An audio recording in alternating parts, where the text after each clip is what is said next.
Assalamualaikum warahmatullahi wabarakatuh. Ustadz, saya Niken dari Depok. Ingin bertanya Ustadz, terkait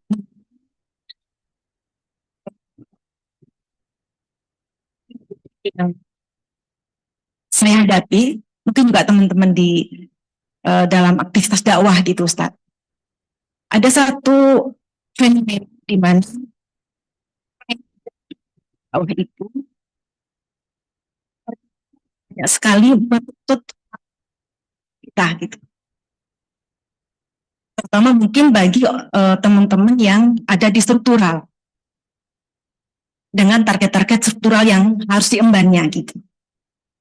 Sementara di sisi lain, kami menyadari bahwa keberhasilan dakwah pastinya salah satunya adalah bagaimana amal-amal kita kepada Allah Subhanahu wa taala. Misalnya, contoh tilawah katakan. Untuk kita tilawah satu juz satu hari saja, itu ternyata di lapangan banyak banget yang kedodoran gitu Ustaz. Katakanlah ini misalnya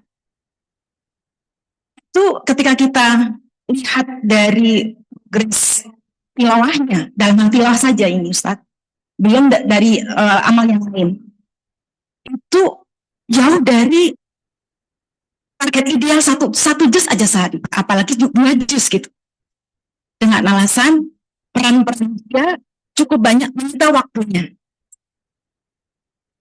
sehingga di satu sisi kami menyadari bahwa apakah mungkin keberhasilan dakwah selama ini yang kita targetkan itu jauh dari target kita, itu salah satunya adalah dari konsistensi kita para kader sendiri dalam menjaga hubungannya kepada Allah gitu Ustaz. Sementara di sisi lain waktunya memang seperti itu, ketika apalagi ibu rumah tangga, anggota masyarakat dan sebagainya, tilawah 1 juz aja jauh dari targetnya. Belum lagi amalan misalnya qiyamul lailnya dan sebagainya. Nah, pertanyaan saya adalah, apakah dakwah kita kemudian di satu sisinya ini amalan kita kepada Allah itu secara otomatis mendatangkan ampunan dari Allah Subhanahu wa taala, atau memang tetap harus tercapai juga gitu target-target yang itu merupakan yang seharusnya seperti itulah sebagai seorang kader dakwah, yang harus dijaga, qiyamul ini juga harus dijaga gitu. Nah, bagaimana Ustadz menyeimbangkan itu semuanya sehingga keberhasilan dakwah yang kita targetkan pun Allah berikan kemudahan. Itu saja Ustadz, matur suwun. Assalamualaikum warahmatullahi wabarakatuh. Waalaikumsalam warahmatullahi wabarakatuh. Masya Allah, ini satu sesi seharusnya ini ya. Jadi kita semoga bisa mencukupi ya. Pertama syukuri dulu bahwa kita sudah punya fikrah ya, bagaimana seharusnya berdakwah ya. Jadi, orang lain enggak, dakwah itu yang penting ngomong, ini enggak, dakwah itu harus merubah, meningkatkan ya, mempertahankan ya. Jadi fikrah-fikrah yang sudah dipahami kan begitu ya. Ya. Agendanya begini, begitu dan seterusnya ya. Terus kita dihadapkan oleh waktu ya. Maka kita harus yakin bahwa mengatur waktu itu Allah. Sampai Allah katakan anad dahar, akulah kumpulan waktu ya. Jadi waktu itu tidak, jangankan menghancurkan ya, menghancurkan fikrah tadi, membuat ragu fikrah itu nggak boleh ya. Beriman atas sesuatu juga nggak boleh.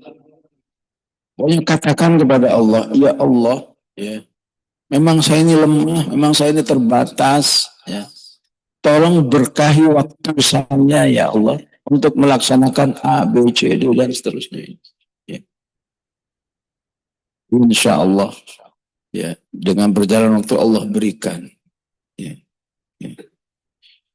Ya saya juga nggak tahu, sering ditanya, Ustadz itu gimana ya? Ya ada tulisannya, ada hafalannya, ya ini semua dilakukan itu memang Ustadz punya waktu lebih dari 24 jam. Enggak, sama kayak antum semua. Tapi itulah pertolongan Allah, ya. Ya, walaupun mungkin parsial juga contoh ini, cuma di di nyatanya begitulah, banyak yang bisa dilakukan, bukan karena kebanyakan waktu, tapi di situ ada keberkahan. Keberkahan itu datang dari mana? Karena tadi itu malam biar tabuk. Jangan meragukan sesuatu yang sudah jelas-jelas diperintahkan oleh Allah. Allah itu nggak nyuruh hambanya kecuali Allah tahu kamu itu bisa sebetulnya. Cuma kalau waktu kamu dalam duluan, ya udah berarti kamu irtabu tadi. Padahal Allah mengatakan jangan ragu, niat kerjain. Ya. Kalau pakai akal, manusia mana sih bisa ngafal 30 juz? Ya. Nggak mungkin kalau pakai akal itu. Ya, tapi kok ada, pasti orang itu lam yartabu. Ya. Pasti orang itu ya istilahnya mengiba-iba kepada Allah, tolong ya Allah, tolong ya Allah. Ya, kalau Allah sudah mau, ya segala kendala itu Allah berikan. Ya. Jadi sama waktu jangan terlalu menggunakan perhitungan manusiawi. Gunakan perhitungan Allah sendiri. Ya. Nabi Isa diangkat ke langit kapan? Jadi ribuan tahun yang lalu. Berrafa'ahullah itu udah ribuan tahun yang lalu. Berapa usianya? 33. Dan Rasulullah mengatakan saat nanti turun di Al-Manaratul Bayda, ya, di Damaskus sana, ya, itu usianya masih kayak dulu 33. Gimana itu waktunya itu? Ya. Jadi waktu itu pengatur sungguhnya hanya Allah Subhanahu wa taala. Kita jangan terlalu di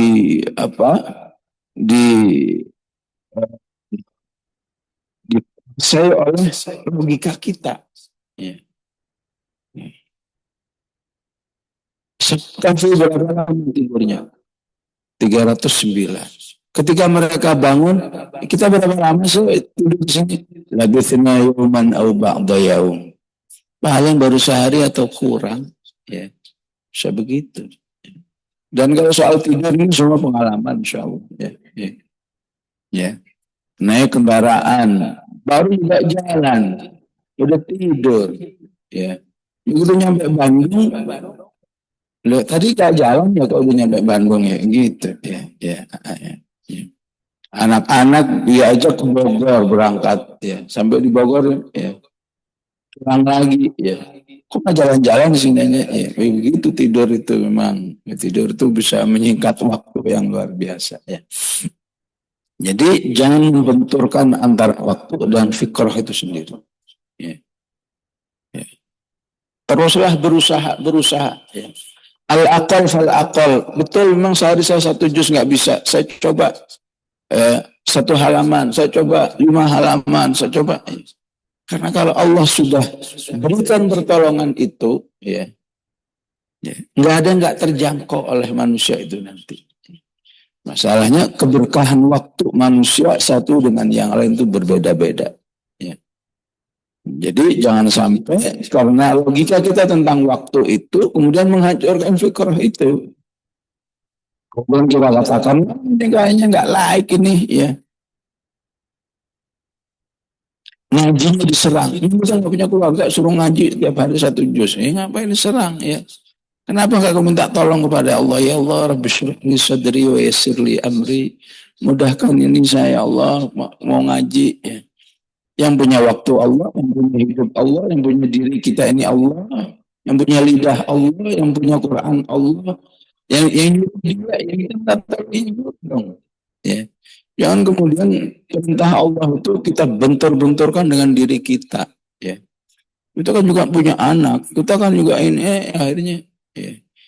Ya kamu nggak percaya, udah nggak usah ngaji nggak apa-apa, yang juga kamu, ya. Ya. Insya Allah kalau kita nggak membenturkan antara itu, insya Allah bisa, ya, bisa, insya Allah. Ya.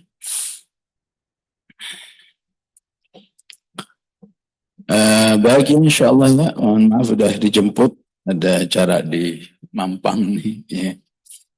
Ya. Gimana doa penutup ya? Bismillahirrahmanirrahim. Alhamdulillah Rabbil Alamin. اللهم صل وسلم وبارك على محمد وعلى ال محمد ربنا لا تزغ قلوبنا بعد إذ هديتنا وهب لنا من لدنك رحمة إنك أنت الوهاب ربنا هب لنا من أزواجنا ذرياتنا قرة أعين واجعلنا إماما اللهم آت نفوسنا تقواها وزكها أنت خير من زكاها